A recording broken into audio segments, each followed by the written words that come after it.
segundo tema da mensagem diz assim: esperança para os doentes. Esperança para os doentes. Isaías 53, 4 e 5 diz: certamente ele tomou sobre si as nossas enfermidades, e as nossas dores levou sobre si. E nós o reputávamos por aflito, ferido de Deus e oprimido. Mas ele foi transpassado pelas nossas transgressões e moído pelas nossas iniquidades. O castigo que nos traz a paz estava sobre ele, e pelas suas pisaduras fomos sarados. Por favor, se assentem, pessoal de casa também. Ouça a voz de Deus, o que o Espírito Santo tem a falar com vocês. Qual tipo de doença mais lhe apavora? Qual tipo de enfermidade lhe causa maior pavor? Você já pensou a respeito? Será o câncer? A cardiopatia? O Alzheimer? A diabetes? Ou é a Covid? Que tipo de doença mais amedronta você? Bom seria, meus irmãos, se nenhuma dessas enfermidades existissem. Mas, infelizmente, elas fazem parte da nossa realidade. E todos os dias corremos risco de contraí-las. As enfermidades fazem parte do nosso cotidiano. Apesar dessa terrível possibilidade de adoecermos, a Bíblia, por meio do profeta Isaías, apresenta uma esperança para os doentes. Essa esperança nos ajuda a entender como nós devemos lidar com as enfermidades e como devemos enfrentá-las. O profeta Isaías nos ensina a enfrentar as doenças de cabeça erguida e com a certeza que Deus está cuidando de nós. Vamos ver o que a palavra do Senhor, por meio deste homem, profeta Isaías, tem a nos falar a respeito desse tema: esperança para os doentes. Em primeiro lugar, o que é que a gente aprende com a palavra? O que é que o profeta Isaías nos ensina? Os doentes são compreendidos por Deus. Os doentes são compreendidos por Deus. Vocês podem, por favor, repetir? Eu falo, vocês repetem. 1, 2, 3. Os doentes são compreendidos por Deus. Os doentes são compreendidos por Deus. O profeta Isaías, autor dessas palavras, do livro que carrega o seu nome, no capítulo 53, exerceu o seu ministério mais ou menos 700 anos antes de Jesus, antes de Cristo. Suas palavras são milenares, foram redigidas há quase 3.000 anos atrás. Apesar de não ter conhecido Jesus pessoalmente, olho no olho, Isaías recebeu inúmeras visões a respeito do Filho de Deus, sendo inclusive responsável por várias profecias messiânicas. O Antigo Testamento, como um todo, prevê o aparecimento do Messias, Jesus no caso. Mas Isaías é o que mais fala a respeito desse assunto. Diversas situações que Jesus iria enfrentar nessa vida foram profetizadas pelo profeta Isaías. Diversas. Lembra quando Jesus entrou em Jerusalém? Essa entrada triunfal de Jesus foi profetizada por ele. Lembra que Jesus, ele nasceu em Belém? Lembra que Jesus morreu numa cruz? Diversas situações foram previstas pelo profeta Isaías. Diversas. E uma dessas profecias está registrada no capítulo 53. Se você ler o capítulo 53, você vai conseguir identificar Jesus nos sinais apontados pelo profeta. O profeta Isaías diz: e surgirá do rebento de Jessé, da família de Jessé, surgirá alguém especial da família de Jessé. Jessé foi o pai de Davi. E se você faz uma árvore genealógica na Bíblia, Davi foi ascendente de Jesus. De Davi surgiu filhos e filhas, que no futuro geraram o Filho de Deus. E nessa passagem bíblica, de Isaías 53, o Messias é apresentado como um homem de dores e experimentado nos sofrimentos. Guarde bem essa informação, ou essas informações. O Messias viria à terra como um homem de dores, experimentado nos sofrimentos. Tem tudo a ver com essa série. Jesus foi um homem de dores, com experiência no sofrer. O texto está nos informando que Jesus foi alguém que sentiu os mesmos flagelos que a humanidade sente. Todas as dores que a humanidade experimenta, Jesus a experimentou no Calvário, quando estava sofrendo o cálice da cólera de Deus. Versículo 4 é bem enfático a respeito do que eu estou falando, porque diz que Cristo verdadeiramente carregou sobre si todas as nossas enfermidades. O texto afirma: verdadeiramente Ele levou sobre si todas as nossas doenças. Esse versículo está dizendo que Jesus sentiu no seu corpo todas as doenças, todos os sintomas de doenças que eu e você sentimos. Tenta imaginar isso, meu irmão. Tenta imaginar isso, minha irmã. Os sintomas de todas as doenças, de todas as épocas, no corpo de Jesus.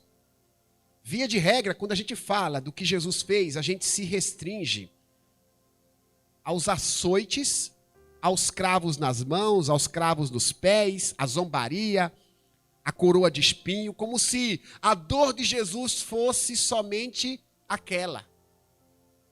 Lê do engano. O profeta está dizendo que ele levou sobre si todas as doenças.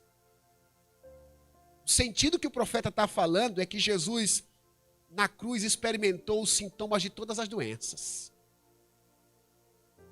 O sintoma do cardiopata, Jesus sentiu. O sintoma de quem está com dor de dente, Jesus sentiu. Eu falei dor de dente porque para mim é uma das piores dores que eu já senti. Não sei vocês. A dor de dente nos inferniza. Jesus sentiu no seu corpo aquela enxaqueca que você sente, aquela dor muscular. Aqueles que sofrem com úlceras, todos os sintomas atormentaram Jesus. As dores de todas as épocas. Imagine, desde a primeira dor do universo até a última, foram lançadas sobre Jesus. Pouco antes de ir para a cruz, Jesus fez uma oração emblemática. Jesus pediu ao Pai para ver uma possibilidade de não ter que enfrentar aquela situação. Jesus não estava com receio apenas da dor da cruz, conquanto fosse terrível. A morte na cruz era aplicada aos piores criminosos, como uma espécie de punição para quem não pudesse ser reinserido na sociedade. Era a pior dor para um criminoso naquele tempo. Mas Jesus não estava preocupado somente com a dor na cruz. Ele estava preocupado com essa ira de Deus que seria lançada sobre ele. O texto chega a dizer que o castigo que nos traz a paz estava sobre ele. O castigo de Deus, imagine, o castigo que seria aplicado em todos os homens. O castigo que eu merecia já é doloroso. Na realidade, o castigo que eu mereço. Deixa eu melhorar o tempo da minha frase. O castigo que vocês merecem, que todos merecem, foram reunidos numa só pessoa. Jesus sofreu todos os sintomas. Meus irmãos, sabe o que está nos dizendo? Que Jesus compreende as nossas dores. A sensação de não sermos compreendidos naquilo que estamos sentindo é péssima. Uma das principais reclamações de quem sofre é o fato de perceber que os outros não demonstram empatia pela sua dor. Como é complicado você estar sofrendo e alguém não acreditando que a sua dor é forte. Como é que você se sente? Alguém que não está sofrendo o que você sofre, desdenhando da sua dor. Essa sensação é terrível, irmãos. A falta de sensibilidade e empatia com o que acontece conosco nos machuca.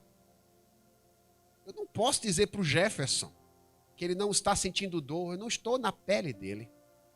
Não posso dizer isso para a Nicole. Não posso dizer isso para a Paloma. A Fátima é que sabe a dor que sente. A Alexandra é que sabe a dor que sente. O Daniel é que sabe a dor que ele sente. Ninguém pode desdenhar o outro. Meus irmãos, sabe o que Jesus está nos dizendo aqui, por meio da profecia de Isaías? Que eu e você não sofremos sozinhos. Jesus se solidariza com a nossa dor, ele entende. Ele a sofreu.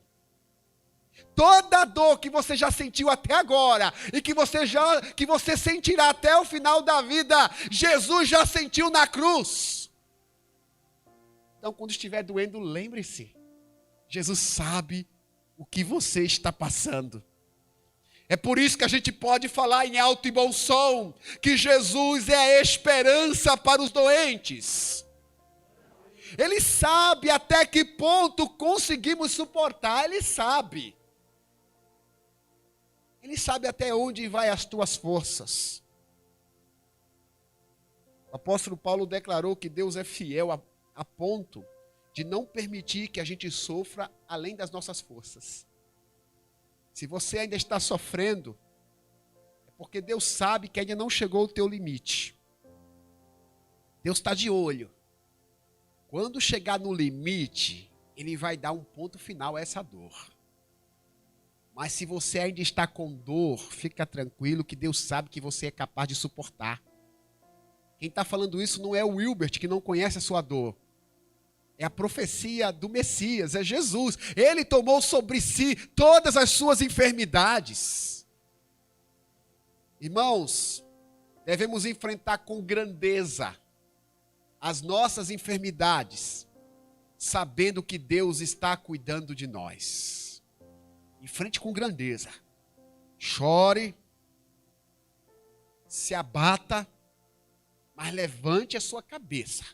Enfrente com grandeza. Porque você não está sofrendo sozinho.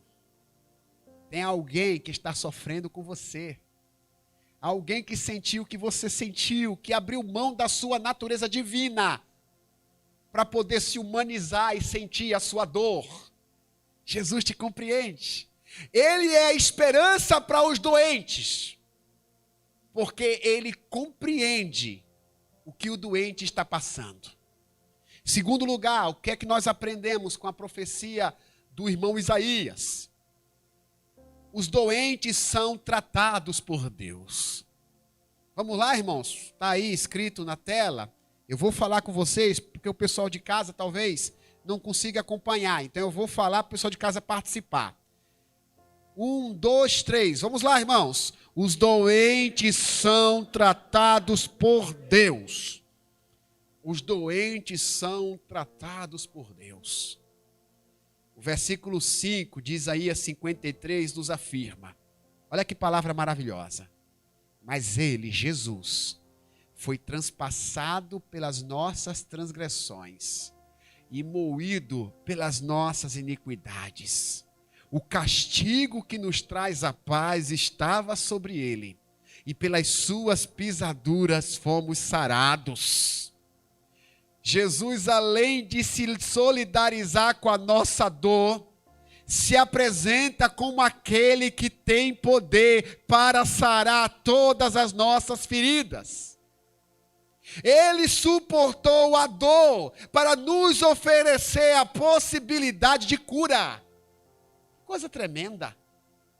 Jesus suportou até a última dor desse universo para que houvesse a possibilidade de cura.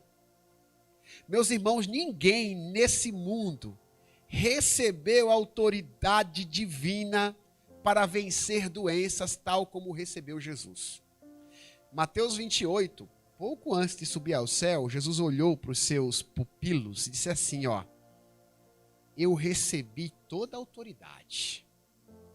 Jesus não falou, irmão Toninho, que recebeu uma autoridade. Irmã Aixa, Jesus não falou que recebeu quase toda a autoridade.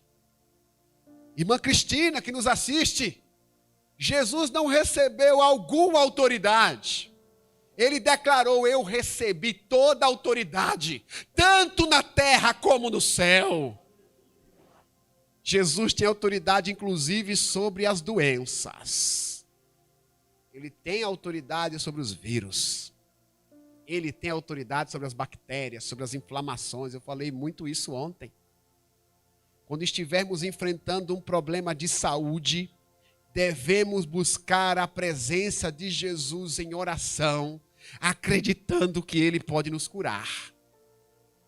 Irmãos, quando estivermos doentes, a gente precisa criar o hábito de orar.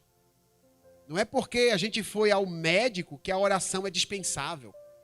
O médico tem sua relevância, mas eu vou orar. Eu vou buscar a presença de Deus. Eu vou pedir a Deus misericórdia, eu vou pedir compaixão. E cabe ressaltar que a cura não é automática. A Bíblia não promete uma cura automática para quem ora. Antes que alguém aqui tenha uma interpretação equivocada.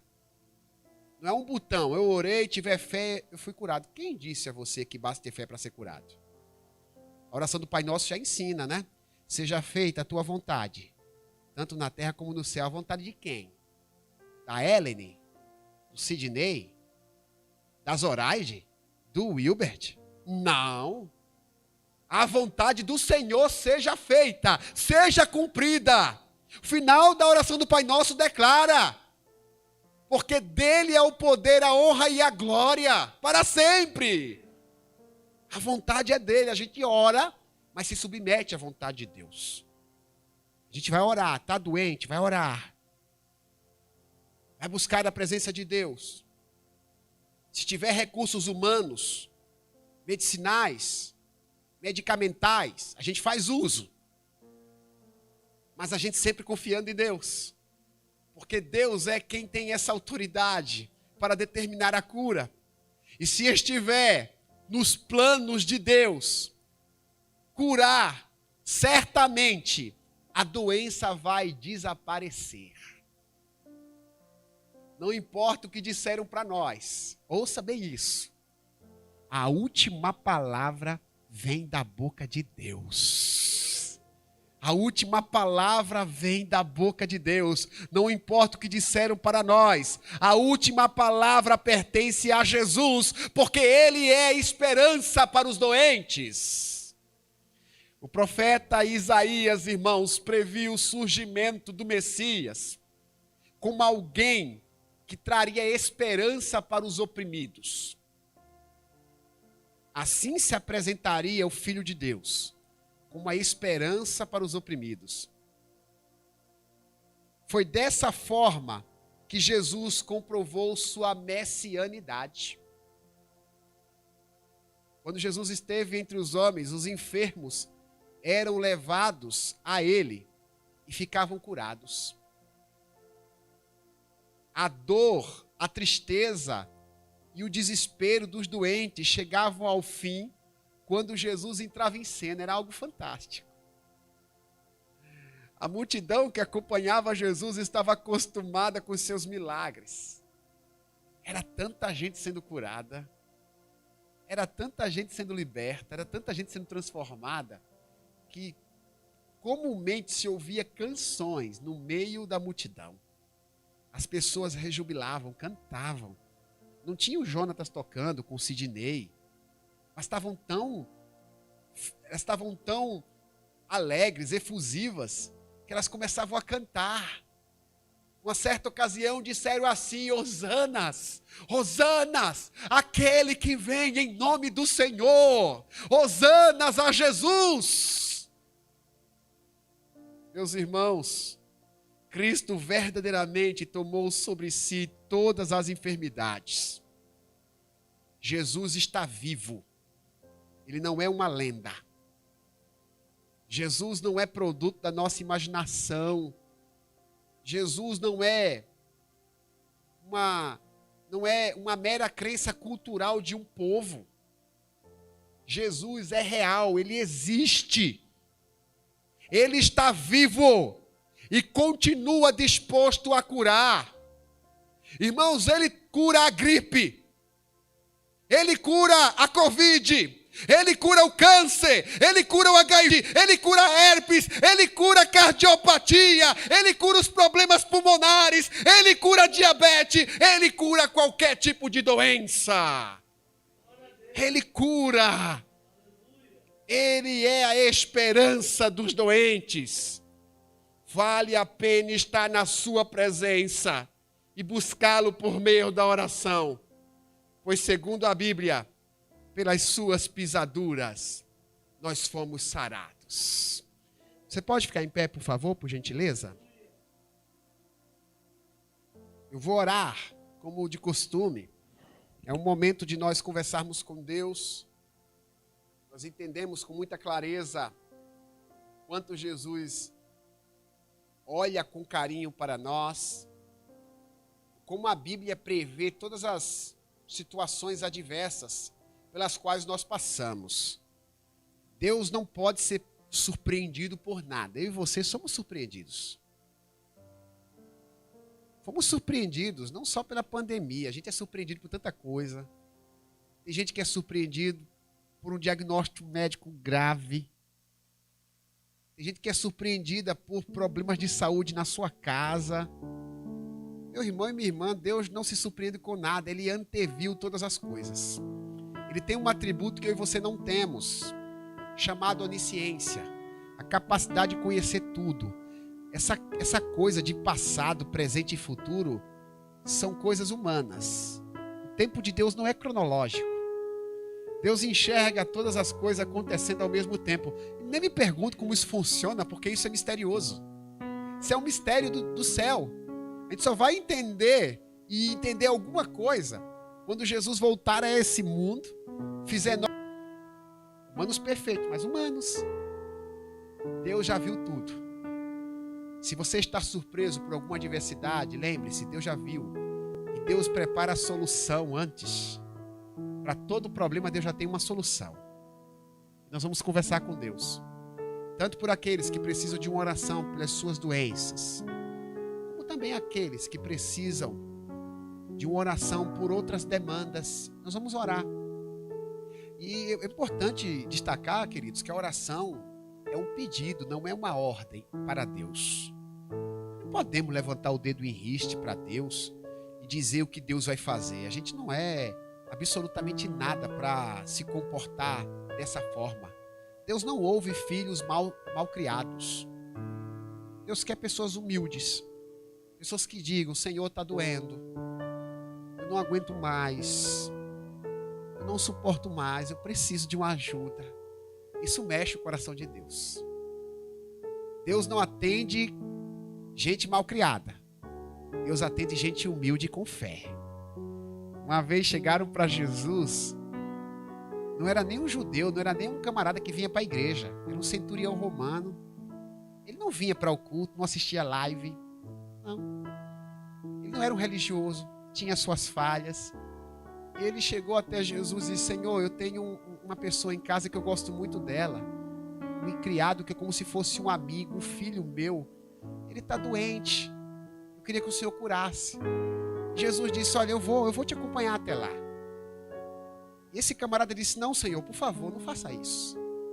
Não faça isso, porque eu estou acostumado a dar ordens. Eu não quero que ninguém pense aqui que eu estou te obrigando a alguma coisa. Eu mando um para um lugar, esse camarada vai. Eu mando o outro para outro lugar, ele vai. Eu mando limpar o chão da minha casa, ele limpa. Mas quem sou eu para te mandar sair do teu lugar, para comprometer a tua agenda, a tua rotina? Se o Senhor disser uma palavra, eu acredito. Diga uma palavra. Se o Senhor disser uma palavra, eu acredito que ele vai ser curado. Jesus dirigiu para os irmãos que frequentavam a igreja, Rafael. Dirigiu para os irmãos, Shirley, que assistiam live. Olha, vocês assistem o culto na igreja. Vocês que vêm à live. Eu estou contextualizando, Rafael, claro. Não tinha live na época. Vocês que estão direto na igreja, eu nunca vi tanta fé como esse homem. Pode voltar para casa. Eu lhe garanto que esse seu criado foi curado. A Bíblia diz que quando ele chegou em casa, ele recebeu a notícia que o seu criado estava curado. E disseram o horário. Disseram o horário que o seu criado tinha sido curado. E ele disse, olha, foi no horário que Jesus disse que ele seria curado. Eu imagino ele falando, eu bem que acreditei que esse Jesus tem poder mesmo. Jesus tem poder, irmãos. Nesse horário da oração, muita coisa pode acontecer. Deus está aqui, está lá na sua casa, está lá na casa do seu amigo, está lá no hospital, está no trabalho de alguém. Ele pode mover